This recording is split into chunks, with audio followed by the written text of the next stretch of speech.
Okay, welcome back to take 2 of video 2, making the little froggies. I kind of messed up on the last video, so we're going to try again. Now, let's make sure that you see this here, the BLO, means back loop only. That is what we are going to be doing in this row.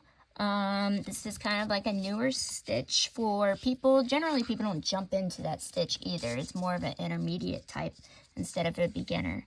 So now, do you remember our first video? The first row was we made 8 single crochet stitches into a magic ring. Number 2, we increased each stitch, so that equals 16. And then row 3, we just did a single crochet around. And again, that's 16 stitches. Now, here's the hard part. We are now on row 4. We're going to single crochet 5 stitches. And then 6, I forgot to put that, in yellow, in BLO, which means back loop only. So I'll show you that. And then in green, we're going to do another single crochet stitch 5. Okay. So, don't you like my transition method? Way better than before, way better. Okay, so now here's the piece we finished, right? Now look, it's starting to curl in. What we want is for it not to curl in, okay? This is the bad side, especially if you see the little tail there. Bad side, good side.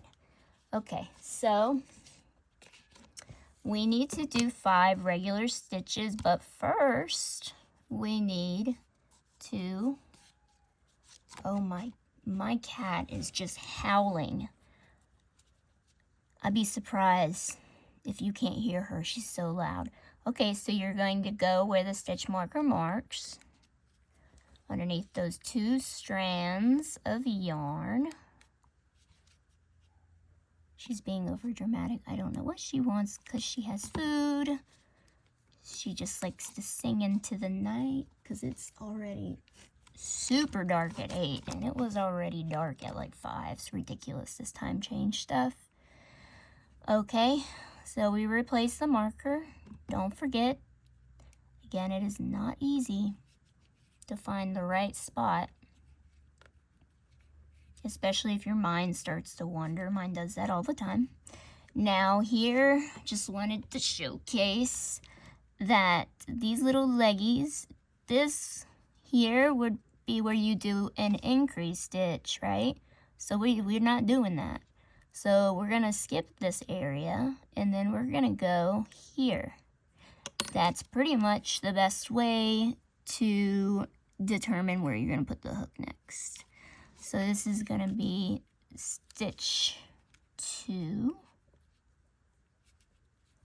And still I push all the way back. I tighten. I pull forward to back. And then I do it again. So, right here. I wish this was easier to see. I think next time I'm going to start getting it. It's a medium weight yarn. It's so much easier to see. It's so much neater. But this is good soft for like babies. So we did 1, 2, 3. We need to do 2 more. That's another thing with the velvets. You see the V's point forward instead of outward. I find that strange.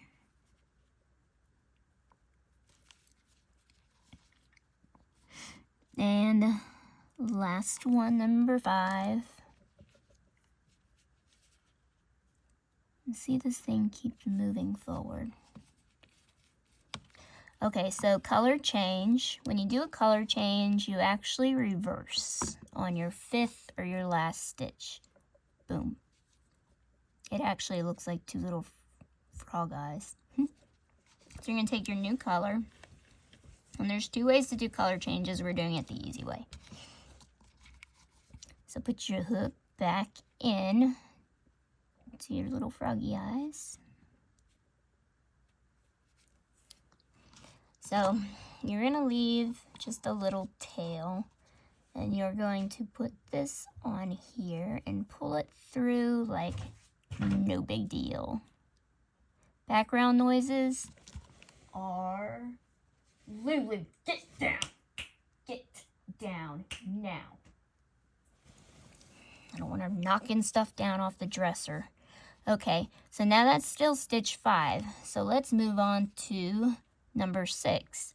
Now remember, in yellow, the instruction, so let's go to the feet. That's not it. So this is the V.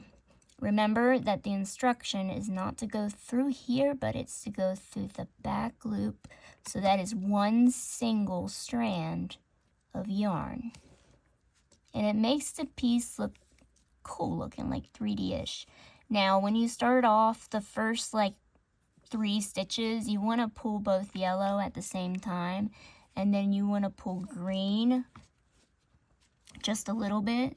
So now we're going to take the new piece of yarn, not the tail, okay? Don't touch any of the tails. And you're just going to finish that like that. And you see how it's starting to get loose again? So when you go on to the next one, so the next V is right there. You want to just go in the back side of that V. Now, again, here is the best place to tighten. And then take your new color, wrap it around, pull it through. All right, and our next stitch, next up, back end, pull the yellows actually at the same time. And I think the green is pretty much secure now. You don't have to worry about that anymore. Pull the yellow through.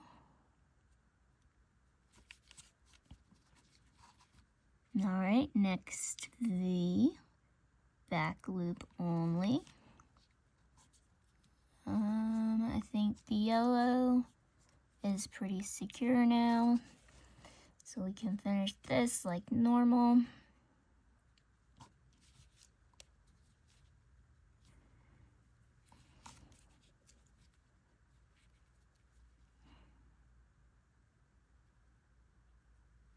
Back loop.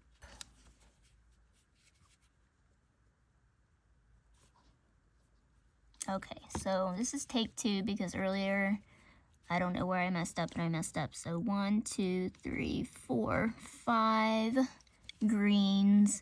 1, 2, 3, 4, 5 yellows. So we need 1 more yellow. So back loop only.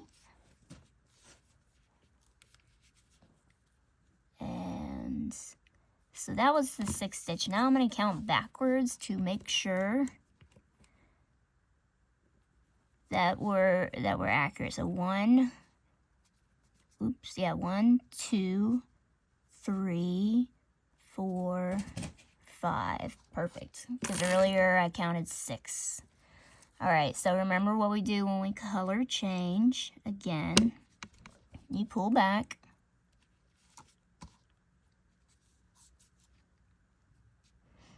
And then you want to pull the green through. And remember, you are still on the same stitch. All right, so now you need to perform your last 5 stitches. And this here, again, you don't follow the leg through here. You're gonna follow through there. And now we're gonna go back to regular stitches. So just pull all the colors that are very close to the area, just to make sure they're all, because they're going to tangle so much through this, because you're going to see for the next 5 rounds, or 5 through 10, how crazy it's about to get. So that's 2, 3,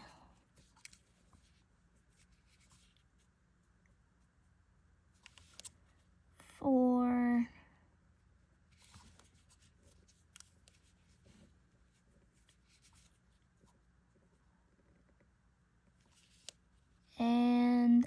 last, number 5. Now, the next video, I'm going to do rounds 5 through 10. It demonstrates pretty much the same thing. It's just you just don't do the back loops. So you can watch it if you like. It's just very, very repetitive. Or you can just move on to the next video after that, where we make the arms and legs. So, see you back in a minute.